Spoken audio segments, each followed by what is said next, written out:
Hello दोस्तों, स्वागत है आपका अपने YouTube channel Bharat study centre में। आज हम पढ़ेंगे माध्य, बहुलक, माध्यक। सबसे पहले देखते हैं प्राथमिक आंकड़े क्या होते हैं।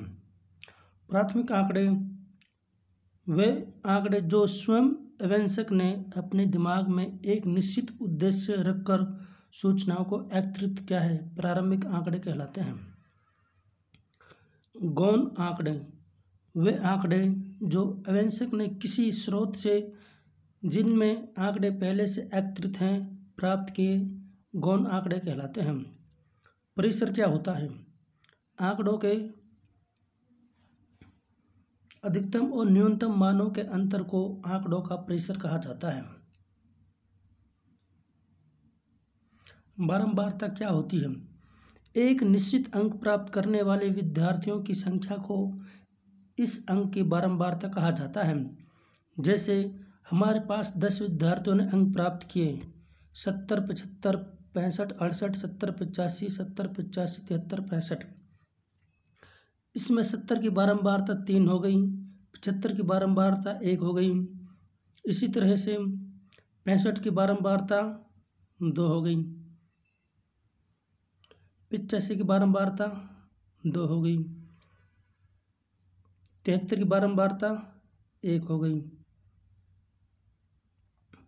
यानी कि जो अंक जितनी बार आता है उस अंक की वह बारंबारता हो जाती है। इसको देखो, 20 विद्यार्थियों का भार दे रखा है हमें।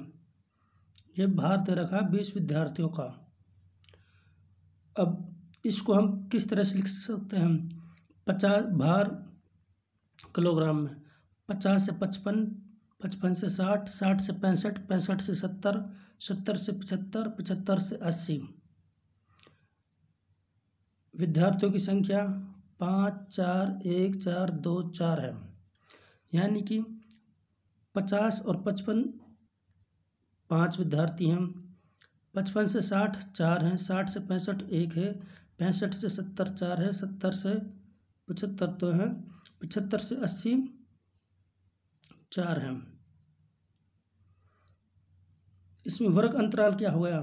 वर्ग अंतराल ये हो गया 55, 50 से 55, 55 से 60, ये क्या हो गया? वर्ग अंतराल। वर्ग माप उसे कहते हैं जैसे 50 से 55, इसको वर्ग चौड़ाई कहते हैं या वर्ग माप भी कहते हैं। 5 का 5 5 का आ रहा है, इसमें सभी में 5 5 का है, तो ये वर्ग माप या वर्ग की चौड़ाई हो गई। हम इसे 8 भी ले सकते हैं, 10 भी ले सकते हैं। निम्न वर्ग सीमा, जैसे पहले में 50 से 55 है तो निम्न 50 हो गई और ऊपरी सीमा 55 हो गई। इसी तरह से इसमें निम्न सीमा 75 और ऊपरी सीमा 80 हो गई।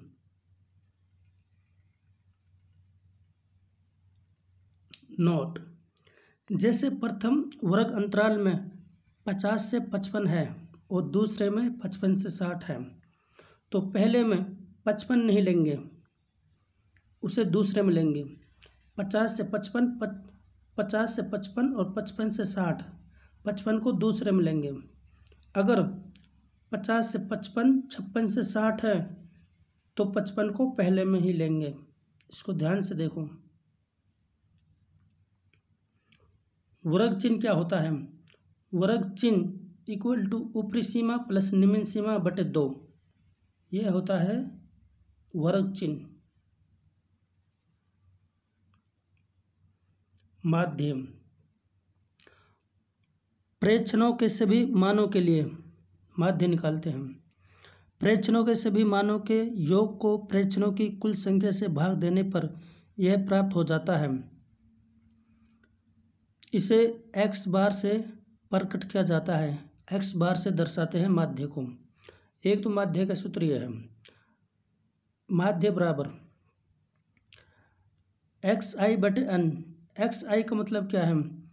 xi का मतलब है टोटल संख्या। जैसे 5 विद्यार्थियों ने कुल अंक प्राप्त किए बटे कुल विद्यार्थी। जैसे हमारे पास 10 खिलाड़ी हैं, 10 खिलाड़ियों ने इतने इतने रन बनाए, इन सभी का जोड़ बटे में कुल खिलाड़ी, यह हो जाएगा माध्य। अब दूसरे तरीके से माध्य निकालने का सूत्र यह है, अवर्गीकृत बारंबारता बंटन के लिए x bar equal to total FI/XI बटे टोटल FI।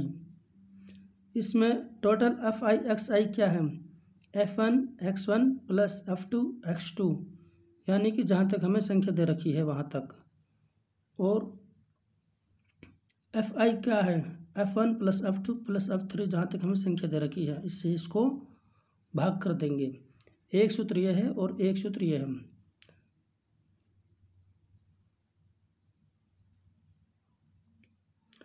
माध्य क्या होता है, यह सबसे मध्य वाले प्रेक्षणों का मान होता है।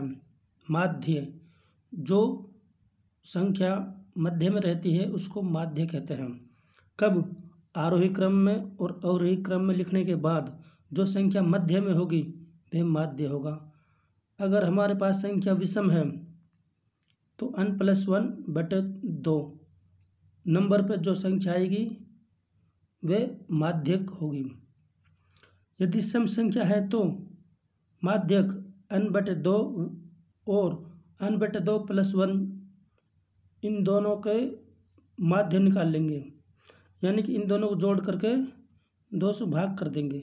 जो संख्या आएगी वह माध्यक होगी। बहुलक क्या होता है, बहुलक सबसे अधिक बार आने वाला प्रेक्षण का मान होता है।